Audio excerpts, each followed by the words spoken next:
समस्त जॉब और exam related information पाई प्रथमे आपण आम यूट्यूब चैनल को विजिट करंतु। यूट्यूब रे जाई आपण लर्निंग विथ प्रीति सर्च करंतु। तापरे आपण माने जो फेस आइकन देखुचंती लर्निंग विथ प्रीति सर्च कला परे से फेस आइकन रे क्लिक करी सब्सक्राइब कर दियंतु। साइड रे थिबा बेल आइकन को ऑल नोटिफिकेशन रे ऑन करिया को भूलिबेनी। सब किछि वीडियो आपण को पाखु जल्दी पहुंची जिवो। आपण माने वीडियो को लाइक करंतु, संग मानंग संग रे शेयर करंतु समस्त वीडियो रो नोटिफिकेशन पाइबा पई। चंद्र जी की एक कहानी को सिलेबस से ही निकाल दिया, क्लास 10 के सिलेबस से निकाल दिया, ये कह के कि ये बच्चों के लायक नहीं है, बच्चे से समझ नहीं पाएंगे एंड ऑल दैट। और ये भी सुना है कि असली वजह है कि हमारे कुछ सियासतदान, हमारे कुछ पॉलिटिशियंस, नेता, उन्हें इस कहानी से थोड़ा डर लग रहा है। क्या है इस कहानी में जिससे उन्हें इतना डर लग रहा है? ये तो तब पता चलेगा जब कहानी पढ़ी जाएगी। सिलेबस से तो निकल गई है, अब पढ़ने में और भी ज्यादा मजा आएगा। जामुन का पेड़, कृष्ण चंद्र जी, 1961 में उसे पद्म भूषण से नवाजा गया था। कहानी कुछ ऐसी है। रात को बड़ी जोर का अंधड़ चला। सेक्रेटेरिएट के लॉन में जामुन का एक पेड़ गिर पड़ा। सुबह जब माली ने देखा तो उसे मालूम हुआ कि पेड़ के नीचे एक आदमी दबा पड़ा है। माली दौड़ा दौड़ा चपरासी के पास गया, चपरासी दौड़ा दौड़ा क्लर्क के पास गया, क्लर्क दौड़ा दौड़ा सुपरिटेंडेंट के पास गया, सुपरिटेंडेंट दौड़ा दौड़ा बाहर लॉन में आया। मिनटों में ही गिरे हुए पेड़ के नीचे दबे आदमी के इर्द गिर्द मजमा इकट्ठा हो गया। बेचारा जामुन का पेड़ कितना फलदार था। एक क्लर्क बोला, इसकी जामुन कितनी रसीली होती थी। दूसरा क्लर्क बोला, मैं फलों के मौसम में झोली भर के ले जाता था, मेरे बच्चे इसकी जामुने कितनी खुशी से खाते थे। तीसरे क्लर्क का ये कहते हुए गला भर गया। मगर ये आदमी, माली ने पेड़ के नीचे दबे आदमी की तरफ इशारा किया। हाँ, ये आदमी। सुपरिटेंडेंट सोच में पड़ गया। पता नहीं जिंदा है कि मर गया। एक चपरासी ने पूछा। मर गया होगा, इतना भारी तना जिसकी पीठ पर गिरे वो बच कैसे सकता है? दूसरा चपरासी बोला, नहीं, मैं जिंदा हूं। दबे हुए आदमी ने बमुश्किल कराहते हुए कहा। जिंदा है? एक क्लर्क ने हैरत से कहा। पेड़ को हटाकर इसे निकाल लेना चाहिए, माली ने मशवरा दिया। मुश्किल मालूम होता है, एक काहिल और मोटा चपरासी बोला। पेड़ का तना बहुत भारी और वजनी है। क्या मुश्किल है? माली बोला। अगर सुपरिटेंडेंट साहब हुक्म दे तो अभी 15-20 माली, चपरासी और क्लर्क जोर लगा के पेड़ के नीचे दबे आदमी को निकाल सकते हैं। माली ठीक कहता है। बहुत से क्लर्क एक साथ बोले, लगाओ जोर, हम तैयार हैं। एकदम बहुत से लोग पेड़ को काटने पर तैयार हो गए। ठहरो, सुपरिटेंडेंट बोला, मैं अंडर सेक्रेटरी से मशवरा कर लूं। सुपरिटेंडेंट अंडर सेक्रेटरी के पास गया, अंडर सेक्रेटरी डेप्यूटी सेक्रेटरी के पास गया, डेप्यूटी सेक्रेटरी जॉइंट सेक्रेटरी के पास गया, जॉइंट सेक्रेटरी चीफ सेक्रेटरी के पास गया, चीफ सेक्रेटरी ने जॉइंट सेक्रेटरी से कुछ कहा, जॉइंट सेक्रेटरी ने डेप्यूटी सेक्रेटरी से कुछ कहा, डेप्यूटी सेक्रेटरी ने अंडर सेक्रेटरी से कुछ कहा। फाइल चलती रही। इसी में आधा दिन गुजर गया। दोपहर को खाने पर दबे हुए आदमी के इर्द गिर्द बहुत भीड़ हो गई थी। लोग तरह तरह की बातें कर रहे थे। कुछ मनचले क्लर्कों ने मामले को अपने हाथ में लेना चाहा। वो हुकूमत के फैसले का इंतजार किए बगैर पेड़ को खुद से हटाने की तैयारी कर रहे थे कि इतने में सुपरिटेंडेंट फाइल लिए भागा भागा आया। बोला, हम लोग खुद से इस पेड़ को यहाँ से नहीं हटा सकते। हम लोग वाणिज्य विभाग के कर्मचारी हैं और ये पेड़ का मामला है। पेड़ कृषि विभाग के तहत आता है, इसलिए मैं इस फाइल को अर्जेंट मार्क करके कृषि विभाग को भेज रहा हूँ। वहां से जवाब आते ही इसको हटवा दिया जाएगा। दूसरे दिन कृषि विभाग से जवाब आया कि पेड़ हटाने की जिम्मेदारी तो वाणिज्य विभाग की ही बनती है। ये जवाब पढ़कर वाणिज्य विभाग को गुस्सा आ गया। उन्होंने फौरन लिखा कि पेड़ों को हटवाने या ना हटवाने की जिम्मेदारी कृषि विभाग की है, वाणिज्य विभाग का इस मामले से कोई ताल्लुक नहीं है। दूसरे दिन भी फाइल चलती रही। शाम को जवाब आ गया, हम इस मामले को हॉर्टिकल्चर विभाग के सुपुर्द कर रहे हैं क्योंकि ये एक फलदार पेड़ का मामला है और कृषि विभाग सिर्फ अनाज और खेतीबाड़ी के मामलों में फैसला करने का हक रखता है। जामुन का पेड़ एक फलदार पेड़ है, इसलिए पेड़ हॉर्टिकल्चर विभाग के अधिकार क्षेत्र में आता है। रात को माली ने दबे हुए आदमी को दाल भात खिलाया। हालांकि लॉन के चारों तरफ पुलिस का पहरा था कि कहीं लोग कानून को अपने हाथ में लेकर पेड़ को खुद से हटवाने की कोशिश ना करें। मगर एक पुलिस कांस्टेबल को रहम आ गया और उसने माली को दबे हुए आदमी को खाना खिलाने की इजाजत दे दी। माली ने दबे हुए आदमी से कहा, तुम्हारी फाइल चल रही है, उम्मीद है कि कल तक फैसला हो जाएगा। दबा हुआ आदमी कुछ न बोला। माली ने पेड़ के तने को गौर से देखकर कहा, अच्छा है तना तुम्हारे कूल्हे पर गिरा, अगर कमर पर गिरता तो रीढ़ की हड्डी टूट जाती। दबा हुआ आदमी फिर भी कुछ न बोला।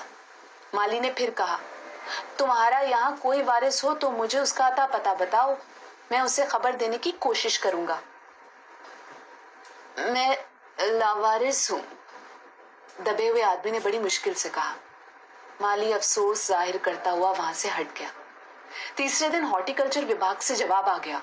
बड़ा कड़ा जवाब लिखा गया था, काफी आलोचना के साथ। उससे हॉर्टिकल्चर विभाग का सेक्रेटरी साहित्यिक मिजाज का आदमी मालूम होता था। उसने लिखा था, हैरत है इस समय जब पेड़ उगाओ स्कीम बड़े पैमाने पर चल रही है, हमारे मुल्क में ऐसे सरकारी अफसर मौजूद हैं जो पेड़ काटने की सलाह दे रहे हैं, वो भी एक फलदार पेड़ को, और वो भी जामुन के पेड़ को, जिसका फल जनता बड़े चाव से खाती है। हमारा विभाग किसी भी हालत में इस फलदार पेड़ को काटने की इजाजत नहीं दे सकता। अब क्या किया जाए? एक मंचले ने कहा, अगर पेड़ नहीं काटा जा सकता तो इस आदमी को काट कर निकाल लिया जाए। ये देखिए, उस आदमी ने इशारा से बताया।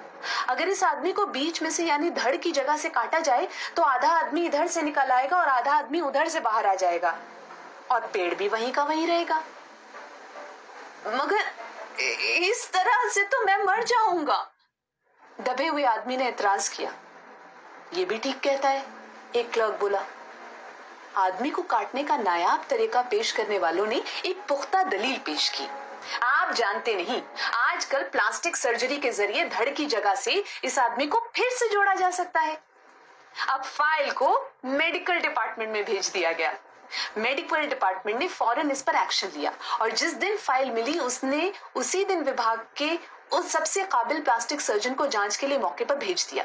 सर्जन ने दबे हुए आदमी को अच्छी तरह टटोलकर उसकी सेहत देखकर खून का दबाव, सांस की गति, दिल और फेफड़ों की जांच करके रिपोर्ट भेज दी कि इस आदमी का प्लास्टिक ऑपरेशन तो हो सकता है और ऑपरेशन कामयाब भी हो जाएगा, मगर आदमी मर जाएगा। लिहाजा ये सुझाव भी रद्द कर दिया गया।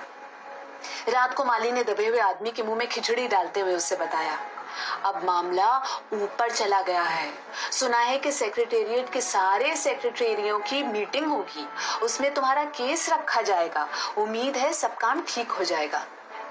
दबा हुआ आदमी एक आह भरकर आहिस्ता से बोला, हमने माना कि तगाफुल न करोगे, लेकिन खाक हो जाएंगे हम तुमको खबर होने तक। माली ने अचंभे से मुंह में उंगली दबाई, हैरत से बोला, क्या तुम शायर हो? दबे हुए आदमी ने आहिस्ता से सर हिला दिया। दूसरे दिन माली ने चपरासी को बताया, चपरासी ने क्लर्क को और क्लर्क ने हेड क्लर्क को। थोड़ी देर में सेक्रेटेरिएट में यह बात फैल गई कि दबा हुआ आदमी शायर है।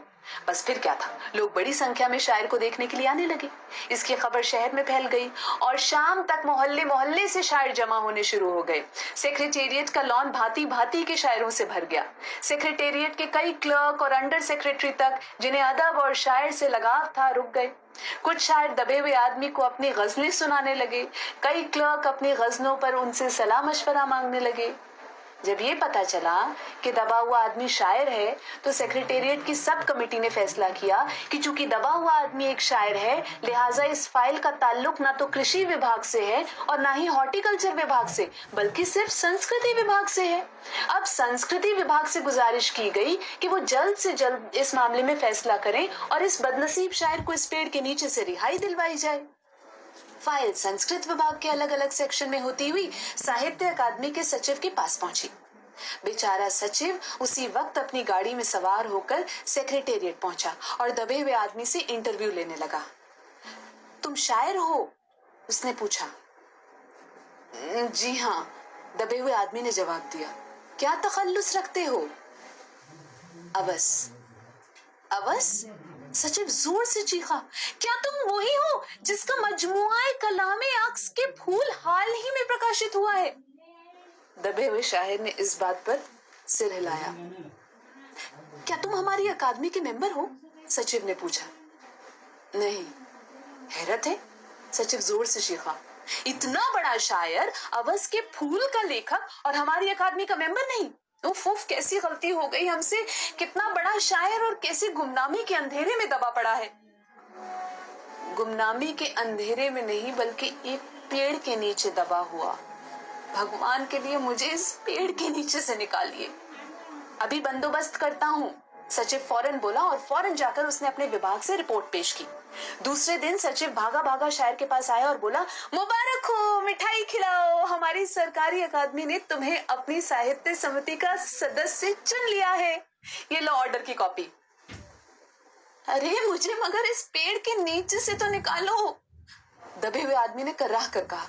उसकी सांस बड़ी मुश्किल से चल रही थी और उसकी आंखों से मालूम होता था कि वो बहुत कष्ट में है। ये हम नहीं कर सकते, सचिव ने कहा। जो हम कर सकते थे वो हमने कर दिया। बल्कि हम तो यहाँ तक कर सकते हैं कि अगर तुम मर जाओ तो तुम्हारी बीवी को पेंशन दिला सकते हैं। अगर तुम आवेदन दो तो हम ये भी कर सकते हैं। मैं अभी जिंदा हूँ, शायर रुक रुक कर बोला। मुझे जिंदा रखो। मुसीबत ये है कि सरकारी अकादमी का सचिव हाथ मलते हुए बोला, हमारा विभाग सिर्फ संस्कृति से ताल्लुक रखता है। आपके लिए हमने वन विभाग को लिख दिया है, अर्जेंट लिखा है। शाम को माली ने आकर दबे हुए आदमी को बताया कि कल वन विभाग के आदमी आकर इस पेड़ को काट देंगे और तुम्हारी जान बच जाएगी। माली बहुत खुश हुआ। हालांकि दबे हुए आदमी की सेहत जवाब दे रही थी, मगर वो किसी न किसी तरह अपनी जिंदगी के लिए लड़े जा रहा था। कल तक सुबह तक किसी न किसी तरह उसे जिंदा रहना है। दूसरे दिन जब वन विभाग के आदमी आरा कुल्हाड़ी लेकर पहुंचे तो उन्हें पेड़ काटने से रोक दिया गया। मालूम हुआ कि विदेश मंत्रालय से हुक्म आया है कि इस पेड़ को न काटा जाए। वजह ये थी कि इस पेड़ को 10 साल पहले पिटोनिया के प्रधानमंत्री ने सेक्रेटेरिएट के लॉन में लगाया था। अब ये पेड़ अगर काटा गया तो इस बात का पूरा अंदेशा था कि पिटोनिया सरकार से हमारे संबंध हमेशा के लिए बिगड़ जाएंगे। मगर एक आदमी की जान का सवाल है, एक क्लर्क गुस्से से चिल्लाया। दूसरी तरफ दो हुकूमतों के ताल्लुकात का सवाल है। दूसरे क्लर्क ने पहले क्लर्क को समझाया, और ये भी तो समझ लो कि पिटोनिया सरकार हमारी सरकार को कितनी मदद देती है। क्या हम इनकी दोस्ती की खातिर एक आदमी की जिंदगी को भी कुर्बान नहीं कर सकते? शायर को मर जाना चाहिए? बिल्कुल। अंडर सेक्रेटरी ने सुपरिटेंडेंट को बताया, आज सुबह प्रधानमंत्री दौरे से वापस आ गए हैं। आज 4 बजे विदेश मंत्रालय इस पेड़ की फाइल उनके सामने पेश करेगा। वो जो फैसला देंगे वही सबको मंजूर होगा। शाम 4 बजे खुद सुपरिटेंडेंट शायर की फाइल लेकर उसके पास आया। सुनते हो? आती है खुशी से फाइल लहराते हुए चिल्लाया, प्रधानमंत्री ने पेड़ को काटने का हुक्म दे दिया है और इस मामले की सारी अंतर्राष्ट्रीय जिम्मेदारी अपने सर ले ली है। कल ये पेड़ काट दिया जाएगा और तुम इस मुसीबत से छुटकारा पालोगे। सुनते हो? आज तुम्हारी फाइल मुकम्मल हो गई। सुपरिटेंडेंट ने शायर के बाजू को हिलाकर कहा, मगर शायर का हाथ सर्द था, ठंडा पड़ चुका था। आंखों की पुतलियां बेजान थी और चींटियों की एक लंबी कतार उसके मुंह में जा रही थी। उसकी जिंदगी की फाइल मुकम्मल हो चुकी थी। अब इस कहानी से क्या एतराज है, आप खुद ही समझदार हैं।